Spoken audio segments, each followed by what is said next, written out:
कीरतपुर नाम के गांव में चमन नाम का एक नाई रहता था। चमन का एक बेटा दीपू था। चमन धीरे धीरे बूढ़ा हो रहा था और वो चाहता था कि उसका बेटा दीपू अब उसका काम संभाल ले। दीपू बेटा, अब मेरी उम्र ढलती जा रही है। अब मैं ज्यादा देर खड़े होकर काम करता हूँ तो मेरी टांगों में दर्द होने लगता है। मैं चाहता हूँ कि तुम अब मेरा कारोबार संभाल लो। कारोबार तो ऐसे कह रहे हो जैसे अंबानी का बिजनेस हो। मुझे नहीं बनना कोई नाई वाई।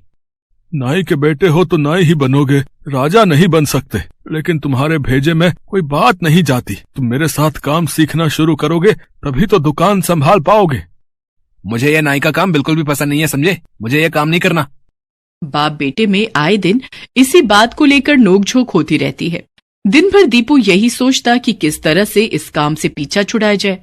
रोज की बहस से तंग आकर एक दिन दीपू अपना गांव छोड़कर चला जाता है।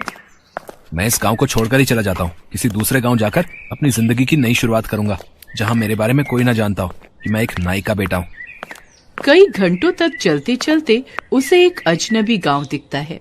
गांव के अंदर पहुंचते ही वह रहने का ठिकाना ढूंढता है। तभी उसे सामने एक मंदिर दिखता है।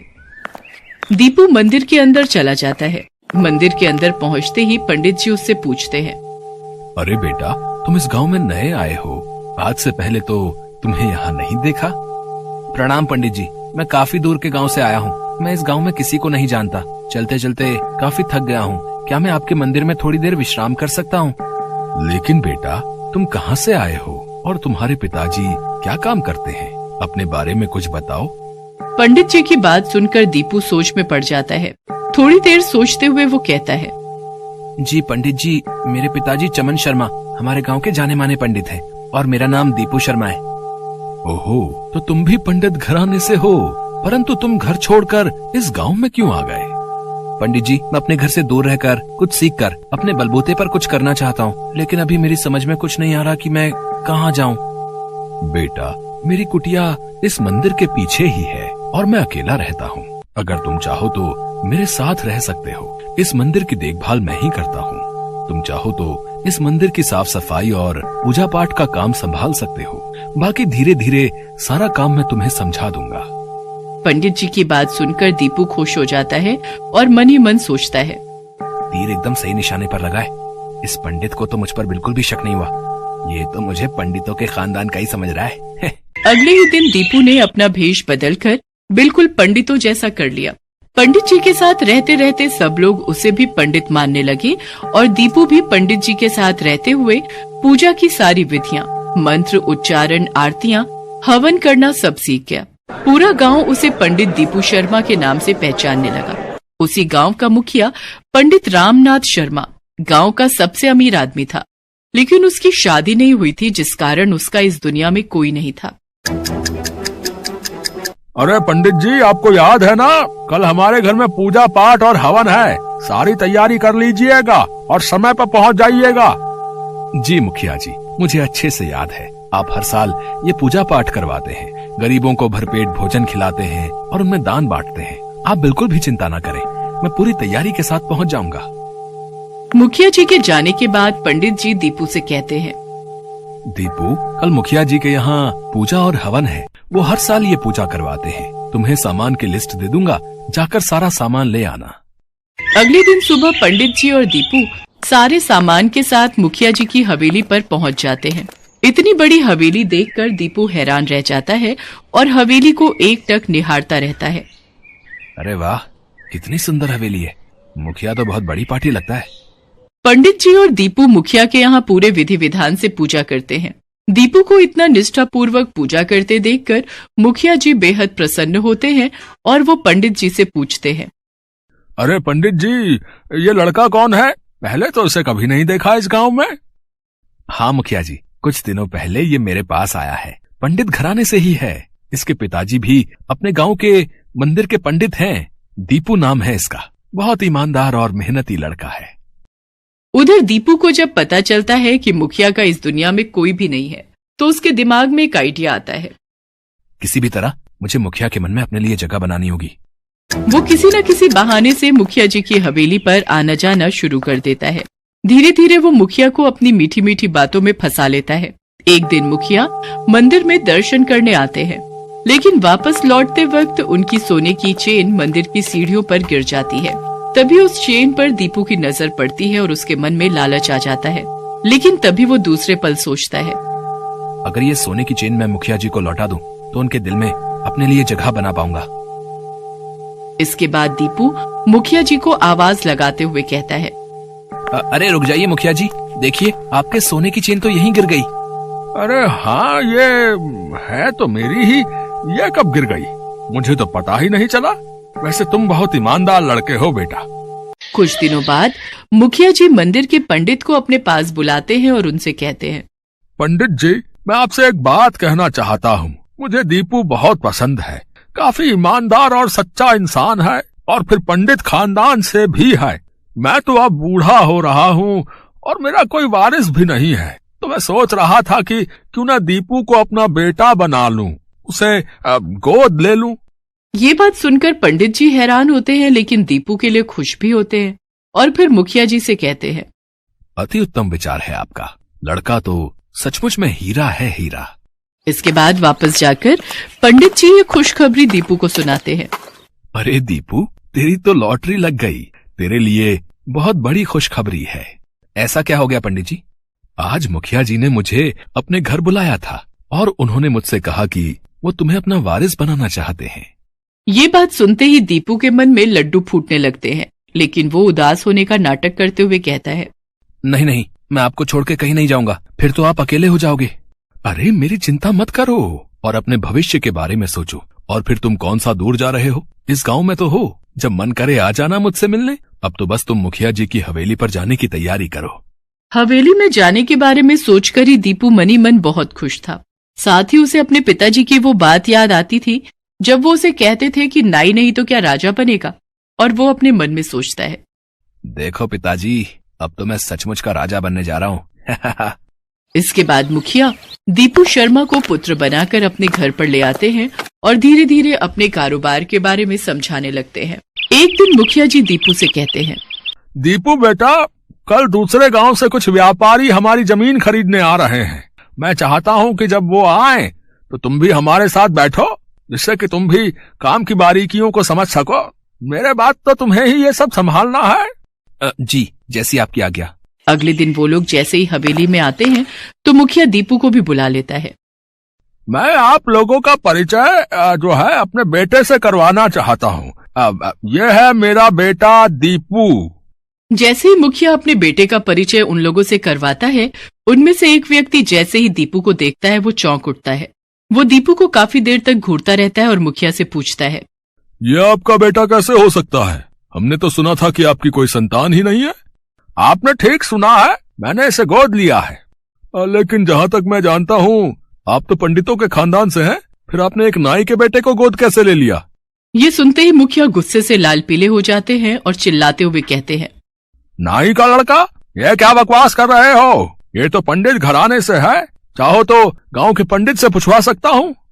मैं इसे अच्छे से पहचान गया हूँ। ये मेरे गांव के नाई का इकलौता लड़का दीपू है, जो कि अपने बूढ़े बाप को अकेले छोड़कर यहाँ पर मजे कर रहा है। ये बातें सुनकर दीपू के पैरों तले जमीन खिसक जाती है। वो नहीं जानता था कि झूठ लंबे समय तक नहीं टिकता, एक न एक दिन सच सबके सामने आ ही जाता है। दीपू घबराकर मुखिया से माफी मांगने लगता है। मुखिया जी, मुझे माफ कर दीजिए, मैंने आपसे झूठ बोला था। ये आदमी बिल्कुल सच कह रहा है, मैं एक नाई का ही बेटा हूँ। इस गांव में आने के बाद जब मुझे कोई जगह नहीं मिली तो मंदिर में रहने के लिए मैंने पंडित जी से झूठ बोला था। दीपू की बातें सुनकर मुखिया जी को बहुत गुस्सा आता है और अपने नौकरों से कह उसे हवेली से धक्के मारकर निकाल देता है। साथ ही जब पूरे गांव वालों को ये सच्चाई पता चलती है तो वो भी उसे धक्के मारकर अपने गांव से बाहर कर देते हैं। आखिरकार सब जगह से धक्के और गालियां खाने के बाद दीपू अपने पिता चमन के पास जाता है। दीपू को देखकर चमन उसे गले लगा लेता है। दीपू उनसे माफी मांगता है। पिताजी, मुझे माफ कर दीजिए, मैंने अपनी हैसियत को भूलकर बहुत ऊंचे ऊंचे ख्वाब देख डाले और अपने ख्वाबों को पंख देने के लिए मैंने गलत रास्ता चुना, लोगों से अपने बारे में झूठ बोला और आपको इस बुढ़ापे में अकेला छोड़कर चला गया। इन्हीं सब बातों की सजा मिली मुझे। आज के बाद मैं ऐसी कोई भी गलती नहीं करूंगा। मैं अब समझ गया हूँ कि कोई भी काम छोटा बड़ा नहीं होता, बस हमें अपना काम पूरी लगन और मेहनत के साथ करना चाहिए, न कि झूठ और मक्कारी से जिंदगी जीने के बारे में सोचना चाहिए। दीपू की बातें सुनकर उसके पिता उसे कहते हैं, यदि सुबह का भूला अगर शाम को घर वापस आ जाए तो उसे भूला नहीं कहते। तुझे अपनी गलती का एहसास हो गया, यही मेरे लिए काफी है बेटा। इतना कहते ही दीपू झट से चमन के पैर छू लेता है। फिर चमन उसे अपने सीने से लगा लेता है।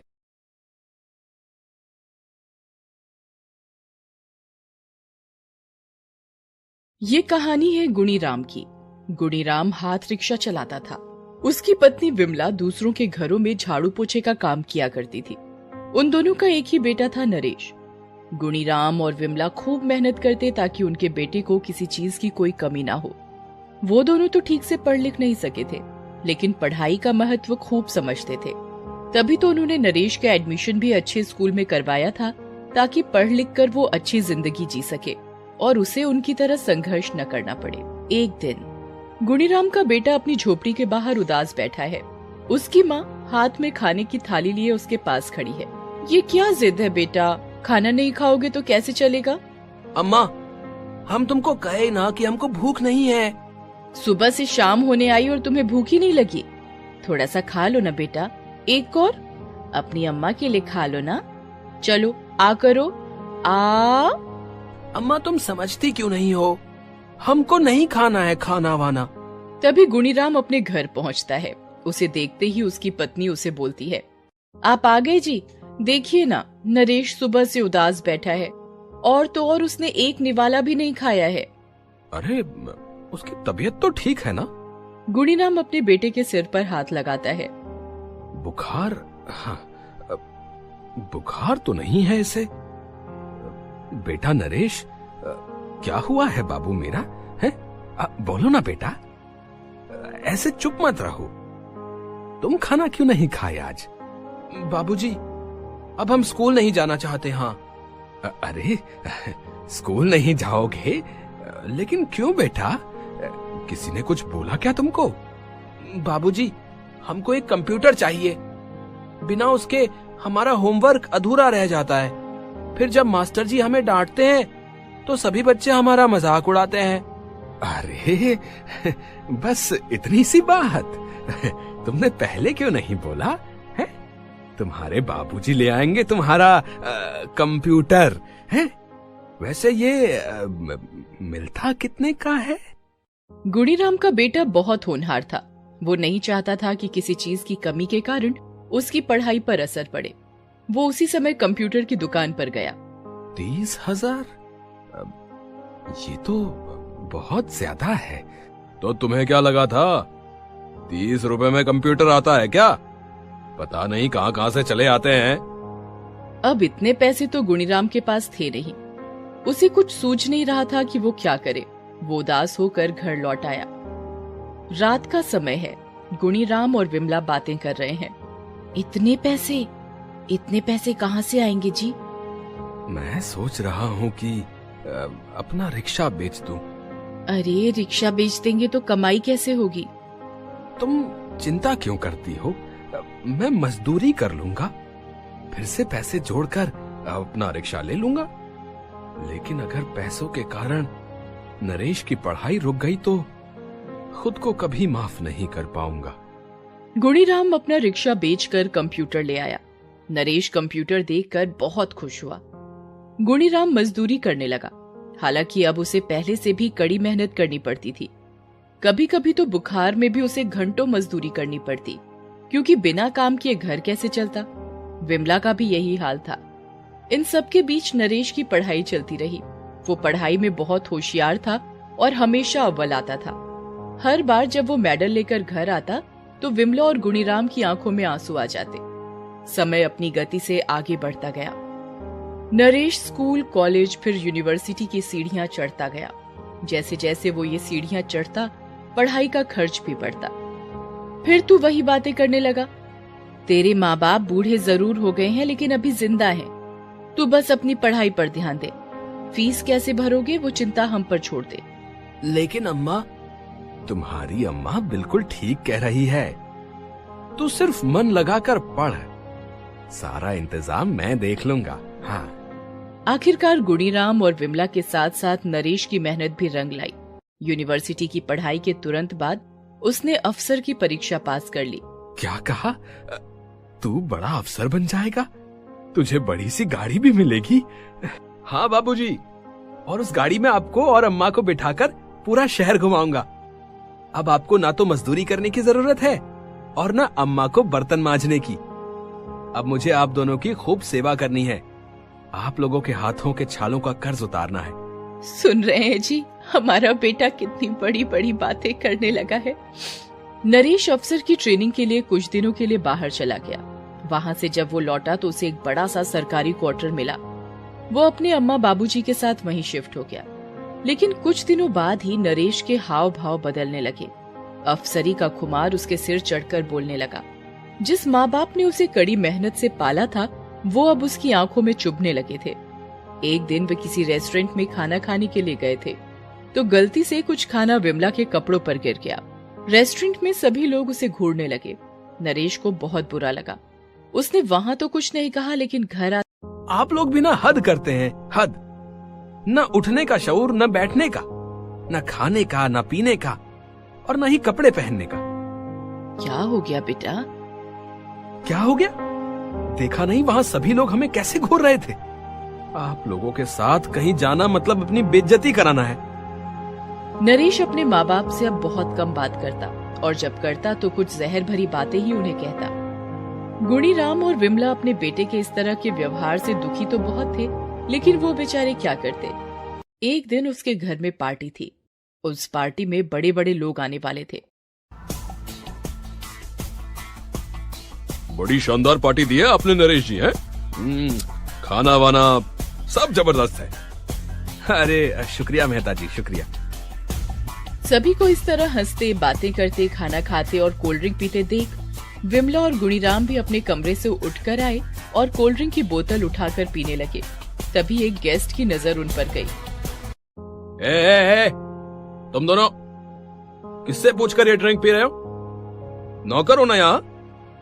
नौकर होकर यहाँ मालिकों के बीच ड्रिंक पीने लगे हैं? वो भी बिना किसी से पूछे। हिम्मत कैसे हुई तुम लोगों की? नरेश, नरेश! शोर सुनकर नरेश उनके पास पहुंचा। नरेश, ये देख लो अपने नौकरों को, हैं? इन्हें जरा भी तमीज नहीं है? नौकर नहीं तो क्या मालिक हो तुम इस घर के, हैं? बदतमीज, हैं? नरेश, यही वो लोग हैं जो हमारे अच्छाई का फायदा उठाते हैं। फिर एक दिन हमारे घरों में चोरी करके फिर दूसरे शिकार की तलाश में निकल जाते हैं। मेरी मानो, तुम अभी इन दोनों को धक्के मारकर यहाँ से निकाल दो। नरेश के सामने उसके माँ बाप का अपमान होता रहा, लेकिन वो चुप रहा। पार्टी खत्म होने के बाद जब सभी गेस्ट चले गए, तब नरेश ने बोलना शुरू किया। हो गई ना तसल्ली? पड़ गई ना आप दोनों के दिल में ठंडक? कहा था ना आप दोनों को पार्टी में नहीं आने के लिए। वो बेटा, कोल्ड ड्रिंक देखकर तुम्हारे बाबूजी को पीने का मन कर रहा था, इसीलिए चले गए। क्या अम्मा, आप लोग भी ना? लेकिन तुम्हारे दोस्तों ने जब हमें चोर कहा तो तू चुप क्यों रहा? तो क्या करता? क्या बोलकर आप लोगों से उनका परिचय कराता? ये बोलता कि ये मेरे बाबूजी हैं जो रिक्शा चलाते थे, मजदूरी करते थे। ये मेरी अम्मा है जो दूसरों के घरों के जूठे बर्तन मांजा करती थी। बताइए, ये सब सुनकर मेरी क्या इज्जत रहती उन लोगों के आगे? हाँ बेटा, तू बिल्कुल ठीक कह रहा है। तू इज्जतदार हो गया है, अब पहले से कहीं समझदार हो गया है। लेकिन तू भूल गया कि इस समझदारी के लिए तेरे माँ बाबूजी ने क्या क्या किया है। कोई एहसान नहीं किया है आप लोगों ने, सभी करते हैं।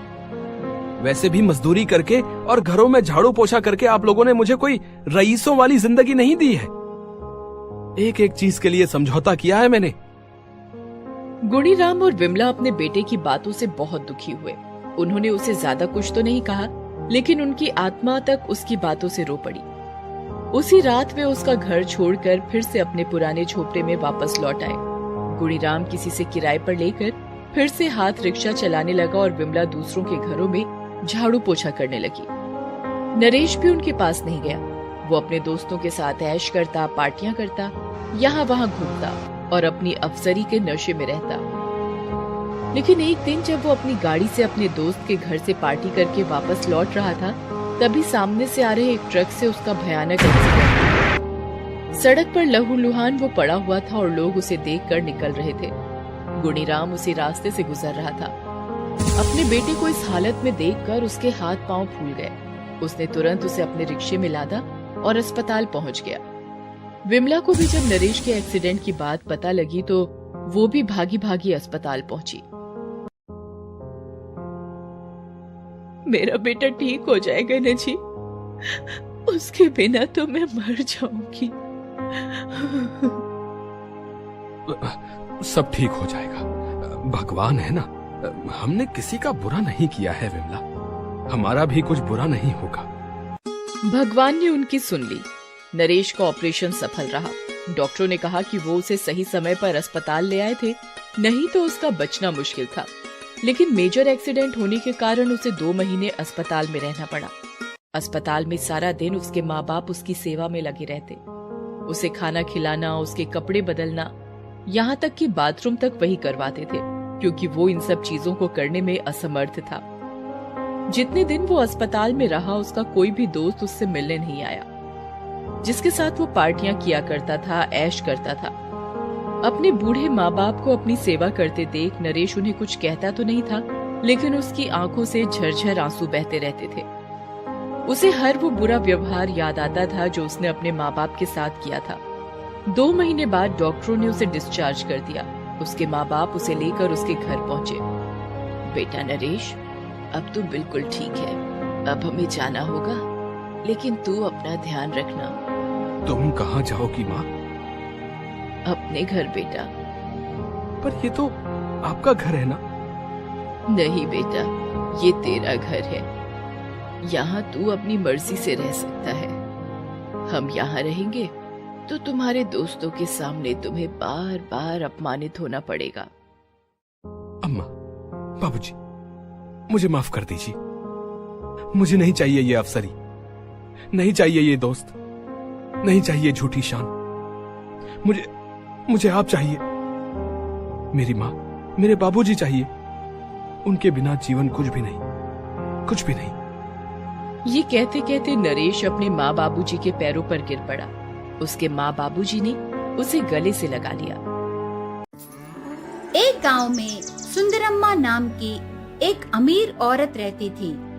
उसका बेटा कुमार उसके 2 दोस्तों से मिलकर व्यापार शुरू करके बहुत मेहनत से उसे ऊंचे स्थाई पर ले जाकर अभी बहुत लाभ कमाने लगता है। इसीलिए खुशी से मिठाइयाँ लाकर घर आकर कुमार अपनी माँ और पत्नी कुसुमा को बुलाकर ऐसे कहने लगा, हाँ कुसुमा, कहाँ हो?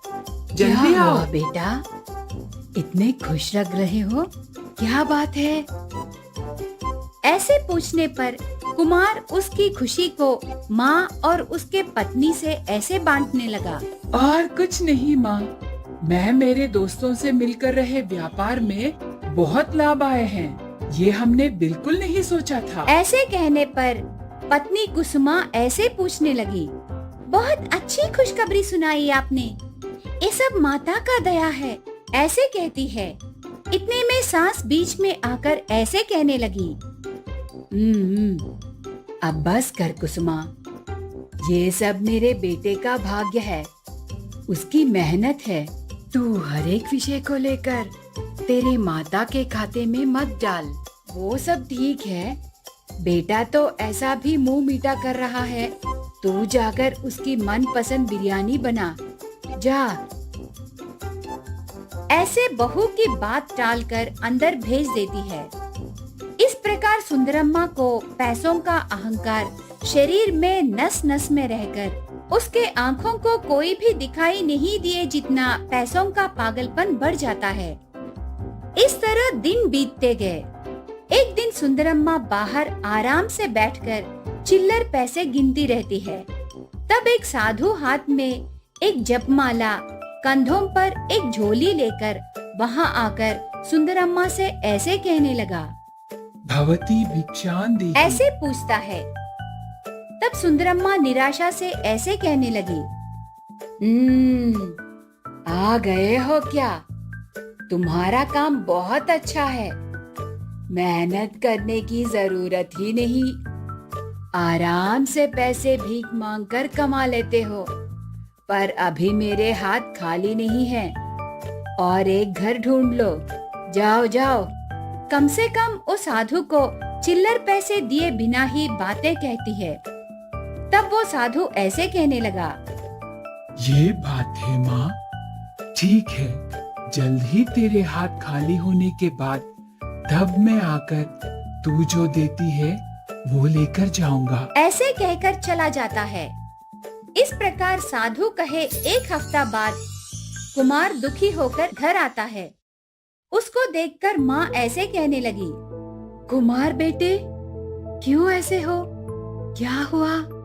ऐसे पूछने पर कुमार दुखी होकर ऐसे कहने लगा, और क्या हो ना माँ, मैं मेरे दोस्तों के साथ मिलकर व्यापार कर रहा हूँ ना, उनमें से एक हमारे व्यापार को डुबाकर पैसे पूरे वही लेकर चला गया। वो जाने के बाद दूसरे वाले ने भी मुझसे मुंह छुपाने लगा। आज ही वो पता चला माँ। ऐसे कहने पर पत्नी कुसुमा ऐसे कहने लगी, माता, ये कैसी परीक्षा है? ऐसे कहती है। वो बात सुनते ही सास गुस्से से बहू को दिखाकर ऐसे कहने लगी, देख रे, अच्छी तरह देख, हर समय माता माता कह के पूजा करती रहती है। अभी तेरे पति का व्यापार जल जाने से तेरी माँ क्या कर रही है? ऐसे बहू पर चिल्लाती है। तब शुरू होती है उस परिवार का पतन। बेटे का व्यापार ऐसे नुकसान में जाने से माँ के नाम पर रही संपत्ति तूफान की तरह हवा में उड़कर आंखों के सामने ही पिघल जाते हैं। आखिर में उस परिवार का घर भी चले जाने पर एक झोपड़ी में रहने लगते हैं। घर में तीनों कूली का काम करके दिन में 2 बार पेट भरने की स्थिति भी नहीं रहती। ये सब कठिनाइयां देखने पर सुंदरम्मा की आंखें सर के नीचे उतरते हैं। भूख की तड़प उसके अहंकार को पिघला देती है। ऐसे समय एक बार फिर से वो साधु आकर ऐसे कहने लगा, भवती भिक्षान देही। हो, तुम हो क्या माँ? लगता है अभी तेरे हाथ खाली हैं। क्या भिक्षा डालोगी? ऐसे कहता है। तब सुंदरम्मा अतीत में अहंकार से किए बातों पर शर्मिंदा होकर ऐसे कहने लगी, मुझे माफ कीजिए स्वामी, उस दिन मेरे पास पैसे रहने के अहंकार से आपको कुछ नहीं दिया है, लेकिन आज आपको देने की इच्छा है पर दे नहीं सकती, क्योंकि हम ही इतने परेशानियों में हैं। आखिर आस पड़ोस के घरों से चावल लाकर चावल का पानी पी रहे हैं। ऐसे कहती है। इतने में बहू आकर उसके हाथों से थोड़ा चावल लाकर ऐसे कहने लगी, ये लीजिए स्वामी, अभी तो ये चावल ही आप भिक्षा में लीजिए। जब हमारे पास रहेगी तब आपको हम बहुत ज्यादा देंगे। ऐसे कहती है। तब सांस को विषय पूरा समझ में आकर जिनके पास देने का विचार रहता है वो उनके पास जितना है उतना देने का प्रयत्न करते हैं। इतने में वो साधु ऐसे कहने लगा, नहीं माता, मैं तुमसे भिक्षा नहीं ले सकता। किसी न किसी दिन तेरे सास के हाथों से ही भिक्षा लूंगा। ऐसे कहकर साधु चला जाता है।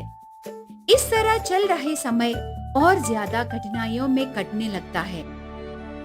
ऐसे समय में सास को एक कचरे के डब्बे के ऊपर थोड़ा सा झूठा खाना मिलता है। उसे खाते समय एक कुत्ता उसी आहार को खाने के लिए देखते समय सास उस कुत्ते के ऊपर रहम करके ऐसे कहने लगी, क्या रे, तुझे भी भूख लगी है क्या? आ, यही दोनों मिलकर खाते हैं। ऐसे कहकर उनमें से आधा खाना उस कुत्ते को रखकर बाकी वो खाकर शाम को घर चली जाती है। घर पहुंची थोड़ी देर बाद वो कुत्ता उसके मुंह से एक जपमाला लेकर सुंदरम्मा को देता है। उसे देखकर सुंदरम्मा मन में ऐसे सोचने लगी, ये क्या? ये कुत्ता किसी का जपमाला लाकर मुझे दे रही है, पता नहीं किसका है। ऐसे सोचते समय वो साधु उस कुत्ते को ढूंढकर आता है। वो कुत्ता सुंदरम्मा को जपमाला देना देखकर यहाँ लाई हो क्या ये जपमाला? ऐसे कहता है। ये जपमाला क्या आपका है स्वामी? ये लीजिए। उसे देते समय साधु ऐसे कहने लगा। नहीं माँ, ये जपमाला माता ने मुझे आशीर्वाद देकर दिया है। इतने दिन मेरे पास थी, लेकिन अभी इस कुत्ते के द्वारा शायद माता ने तुमको भेजी है, इसीलिए आगे से ये तुम्हारा है। शायद माता को विश्वास हुआ कि तुम में बदलाव आया है, आगे से तुम्हारी परेशानियां मिट जाएंगे। ऐसे कहकर वहाँ से चला जाता है। ऐसे वो साधु जाते ही एक बड़ा कार आकर उस घर के सामने रुकती है। उसमें से कुमार का बिजनेस पार्टनर उतरकर सुंदरम्मा से ऐसे कहने लगा। आंटी, कुमार नहीं है क्या? ऐसे पूछता है। सुंदरम्मा अंदर रहे कुमार को बुलाने पर वो बाहर आता है। तब उसका दोस्त ऐसे कहने लगा। मुझे माफ करो कुमार, हमारा दोस्त हम दोनों को डुबा कर जाने पर उसे ढूंढते ढूंढते मुझे तुम्हें बोले बिना ही जाना पड़ा। किसी भी तरह उसे पकड़कर पुलिस को सौंपकर हमारे पैसे पूरा वापस लाया। अब हम फिर से हमारे व्यापार को शुरू कर सकते हैं। ऐसे कहने पर सुंदरम्मा का परिवार खुशी से झूम उठता है। तब बहू ऐसे कहने लगी। अभी क्या कहते हो सासू माँ? माता को हमारे ऊपर नाराज नहीं है करके क्या मैं विश्वास करूं? ऐसे चाहत से कहती है। तब सुंदरम्मा ऐसे कहने लगी। ये कैसी बात कर रही हो बहू? तेरी भक्ति ने ही इतने दिन हमें बचाया है। तेरे पुण्य के वजह से ही हमें इतने दिन थोड़ा सा खाना तो मिला। आगे से मनुष्य के ऊपर पैसों का अहंकार नहीं, रहम और अच्छाई दिखाती हूँ। मुझे बुद्धि आई। ऐसे कहती है। उस दिन के बाद धीरे धीरे वो परिवार सुधर कर पूरी तरह से परेशानियों से बाहर आकर पहले की तरह जीवन बिताने लगा।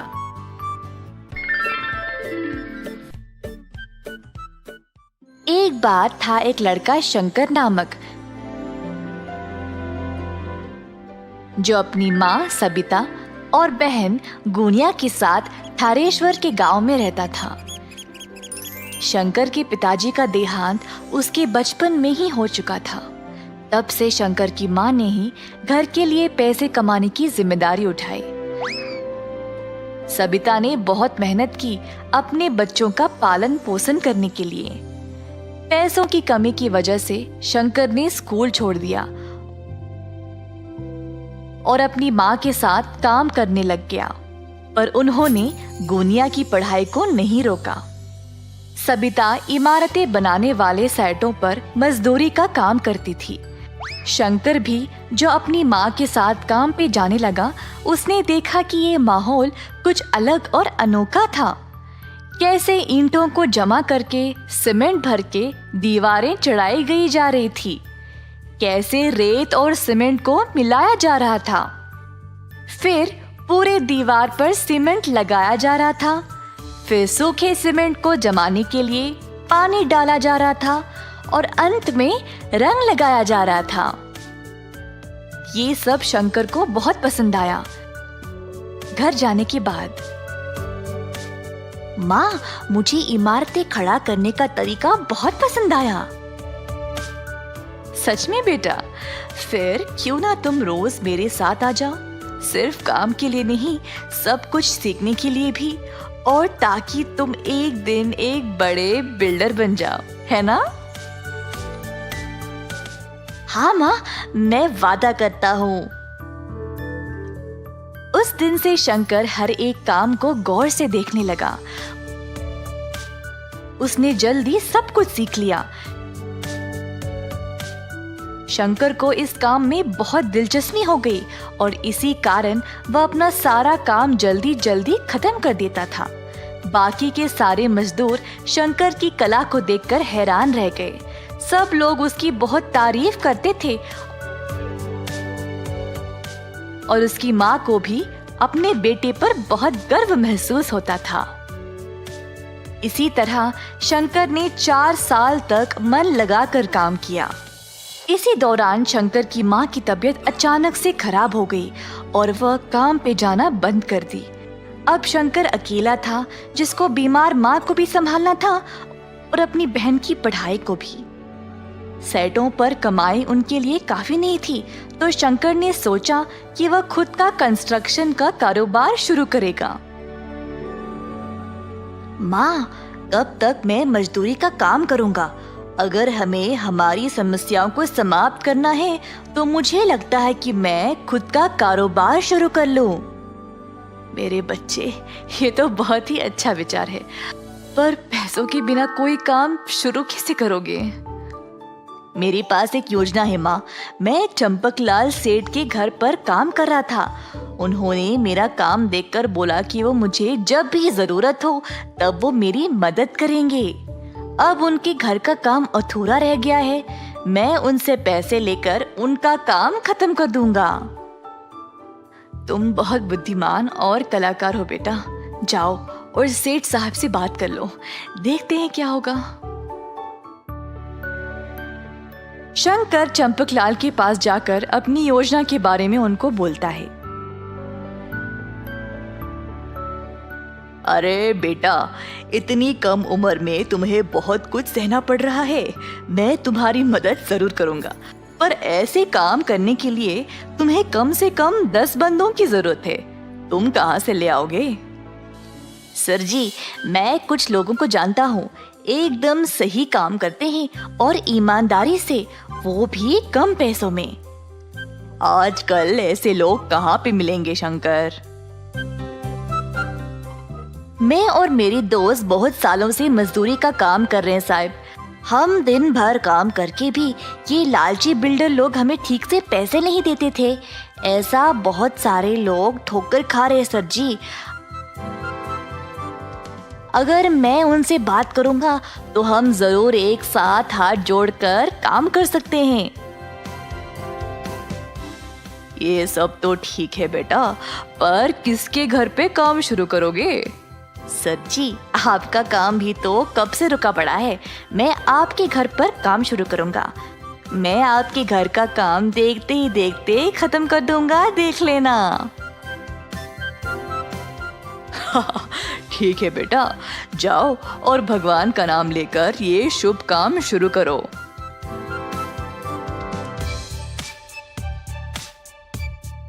शंकर अपने मजदूर दोस्तों के पास गया और उनको इस काम के बारे में बताया। सारे दोस्त इस विचार से खुश थे और तुरंत शंकर ने उनको काम के लिए पैसे भी दे दिए। अगले दिन से सबको काम पे लगना था। अगले दिन शंकर के दोस्त आए अपना अपना सामान लेकर।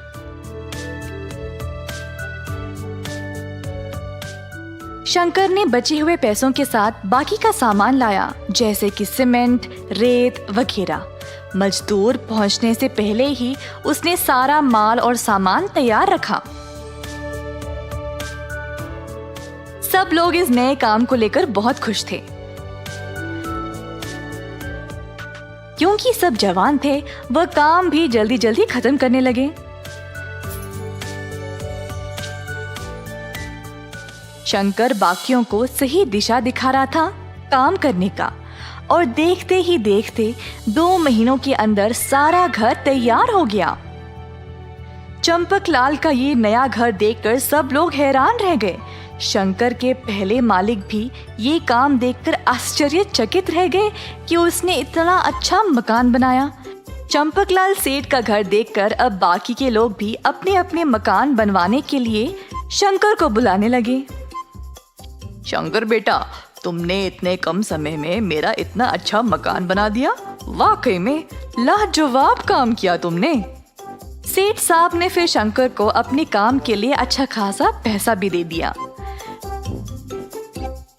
पैसों के साथ उसने अपनी माँ की सेहत का ख्याल रखा और अपनी बहन को बेहतर स्कूल में डाला।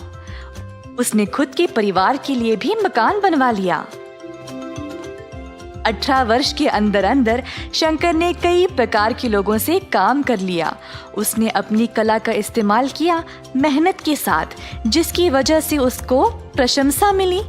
अंत में उसने अपने परिवार को सुखी भरा जीवन दिया।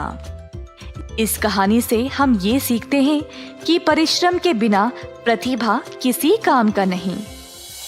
एक बार एक गांव में केतन नाम का एक दूध वाला रहता था।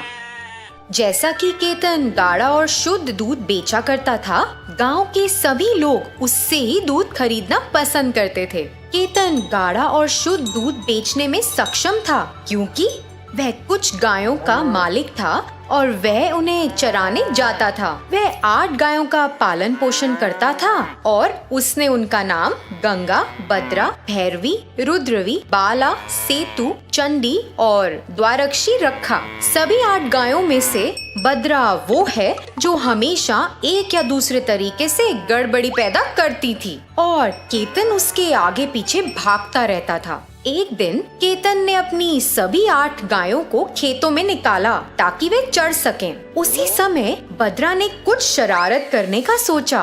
मैं इस चुप्पी को सहन नहीं कर सकती। कोई मजा नहीं है, कोई मनोरंजन भी नहीं है। मुझे अब कुछ पागलपन करना होगा। उसने झुंड से बाहर निकलने और कहीं छिपने का फैसला किया। जब उसने देखा कि केतन अपने विचारों में खो गया है, भद्रा धीरे धीरे खेतों में घनी घास की ओर चलने लगी और उसके पीछे छिप गई। जैसे ही सूरज ढलने लगा, केतन ने घर वापस चलने के लिए सभी गायों को एक साथ इकट्ठा किया। जल्द ही उसने देखा कि भद्रा गायब है और चिंतित हो गया। उसने चारों ओर देखा और भद्रा का नाम पुकारना शुरू कर दिया, भद्रा, भद्रा। लेकिन वह बदमाश नहीं मिली। हाँ, ऐसा लगता है कि वह मुझे बहुत पसंद करता है। मैं देख सकती हूँ कि वो मेरे बारे में कितना चिंतित है। मुझे लगता है कि ज्यादा हो गया। मुझे उसके पास जाना चाहिए। भद्रा धीरे धीरे झाड़ियों से बाहर आई और कुछ ही दूरी पर वो केतन के सामने जा खड़ी हुई। जैसे ही केतन ने भद्रा को देखा, वह बहुत खुश हो गया और उसे गले लगा लिया। बाद में वह सभी गायों को एक साथ घर ले गया। जब वे घर पहुँचे तो केतन ने सभी गायों को बांध दिया और चला गया। अरे भद्रा, तुम खेतों में कहाँ चली गई थी? अरे, इस कारण हम सब बहुत चिंतित थे। हाँ, मैंने सब कुछ देखा। इसका मतलब ये है कि तुमने ऐसा जानबूझ के किया?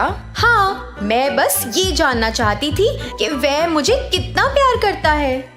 वाह, तुम तो बड़ी होशियार हो।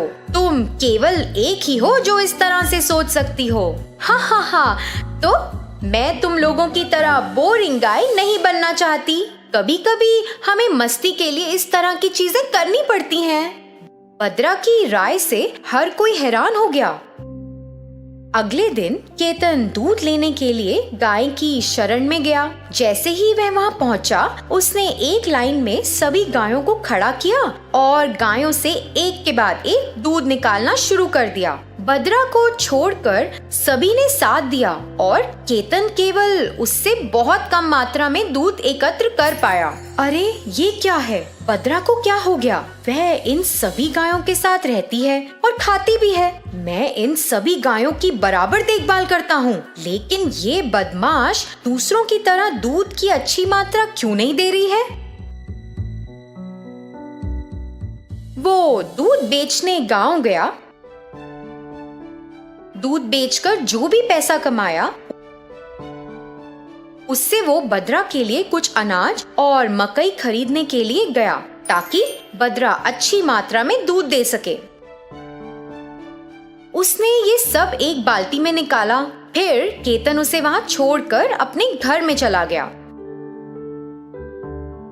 उसी क्षण सभी गायें भद्रा के पास आईं और पूछने लगीं, आहा, तुम कितनी होशियार हो। तुम उसे सुबह अच्छी मात्रा में दूध नहीं देना चाहती थी ताकि वह तुम्हें सभी प्रकार के विशेष अनाज और मकई खिला सके। हाँ, कौन उस उबाऊ घास को रोज खाएगा? इसलिए मैंने थोड़ा बदलाव के लिए ऐसा किया।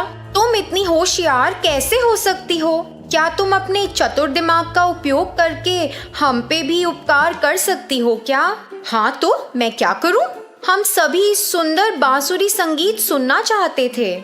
जैसे ही द्वारक्षी ने ऐसा कहा, बाकी गायों ने उत्साहित होकर कहा, हाँ हाँ, हम सुनना चाहते हैं। अरे हम सुनना चाहते हैं। ठीक है, आप इसे सुनना चाहते हैं, बस इतनी सी बात है। फिर आपको एक काम करना होगा। जब हमारा मालिक अगली बार हमें खेतों में ले जाएगा तो किसी को भी घास नहीं खाना है। तो इससे हमारे मालिक को शायद बांसुरी बजाने का विचार आ जाए। हाँ ठीक है, जैसा आप कहेंगी वैसा ही करेंगे। उसी दिन शाम को केतन सभी गायों को खेत में ले गया, क्योंकि सभी गायों ने योजना बनाई थी कि वे घास नहीं खाएंगी। केतन ने उस पर ध्यान दिया और उन्हें घर वापस ले आया। उस स्थान पर जो भी अनाज बचा था, उसने उसे सभी गायों को समान रूप में वहां पर परोस दिया। यह 2 दिन तक चला। तीसरे दिन केतन वहां शरण में बैठ गया। वह चिंतित था और सोच रहा था कि कैसे इस समस्या का समाधान करें। लगभग पिछले 3 दिनों से गाय कुछ भी नहीं खा रही हैं। ऐसा क्यों हो रहा है? मैं उन्हें अनाज और मकई बार बार नहीं खिला सकता हूँ। ऐसे तो वे अच्छी मात्रा में दूध भी नहीं देंगी, और अगर इस तरह से चलता रहा तो मैं क्या करूँगा? जब केतन सोच रहा था, उसकी पत्नी सरस्वती उसके पास आई। जी क्या हुआ? आप किस बारे में चिंतित हैं? अरे जब मैं उन्हें चराने ले गया तो गायों ने घास नहीं खाई। यदि वे ऐसा करती रहेंगी तो हमें गुणवत्ता वाला दूध नहीं मिलेगा। हम दूध नहीं बेच पाएंगे और इससे हमारे जीवन पर असर पड़ेगा। अपने पति की बात सुनने के बाद वह विचारों में खो गई और अचानक कहा, जी आप एक काम करें, उन्हें मैदान में ले जाएं और एक बांसुरी बजाना शुरू करें। मुझे यकीन है कि वह घास खाना शुरू कर देंगी। आहा, मुझे लगता है ये सही है सरस्वती। अगले दिन केतन गायों को खेत में ले गया और बांसुरी बजाने लगा। सभी गायों ने बहुत खुश महसूस किया और खाना शुरू कर दिया। मैदान में वापस आने के बाद सभी गाय खुशी से एक स्थान पर एकत्रित हो गईं और गंगा ने बद्रा से पूछा, बद्रा, ये सब तुम्हारे कारण है। हम सब बहुत बहुत आभारी हैं। अब मेरा एहसान चुकाने की आपकी बारी है। हाँ तो हमें बताओ। मैं कल दूध नहीं दूंगी। मुझे इसके लिए तुम्हारी मदद चाहिए। हर कोई उससे सहमत था। और अगले दिन जब केतन दूध निकालने के लिए आया तो सभी गाय चौकन्नी हो गईं। केतन आया और एक लाइन में सभी गायों को बांध दिया और अपना काम शुरू करा। जब केतन गंगा से दूध ले रहा था, तब बद्रा दूसरी स्थान पर खड़ी थी। जब उसने दूध निकाला तो बद्रा अपने स्थान से तीसरे स्थान पर चली गई।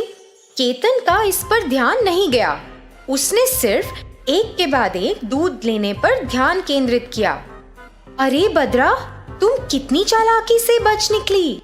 तुम बहुत बहादुर हो। मगर मुझे संदेह है, जब उसने सभी को एक लाइन में बांध दिया, क्या उसने तुम्हें नहीं बांधा? तुम उससे कैसे बच गई? हाँ, तुमने ऐसा कैसे किया? मैंने वही चाल चली। हाँ, तो आप लोगों ने भी उस पर गौर नहीं किया। हम गर्व महसूस कर रहे हैं कि हमारे भीतर ऐसी बुद्धिमान मित्र है, लेकिन हम अपने मालिक को कैसे धोखा दे सकते हैं जब वो हमारा बहुत अच्छे से देखभाल कर रहा है? हाँ, ये सच है। वह हम सभी के लिए बांसुरी बजा रहा है और वह हमें अच्छा स्वस्थ भोजन खिलाता है।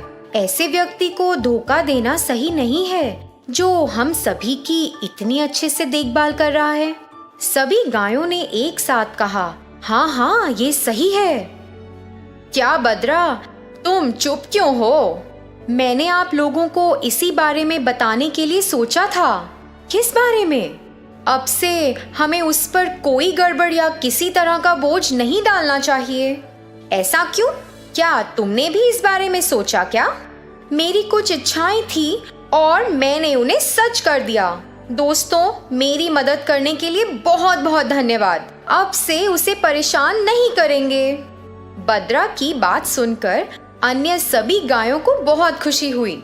उस दिन से सभी गायों ने वहां दिनचर्या का आनंद लिया, जैसे खेतों में जाना, बांसुरी सुनना, घास खाना और घर वापस आना, और फिर अनाज और मकई खाना और अच्छी गुणवत्ता वाला दूध देना। यहाँ तक कि केतन अपनी गायों को स्वस्थ देखकर बहुत खुश महसूस करता था।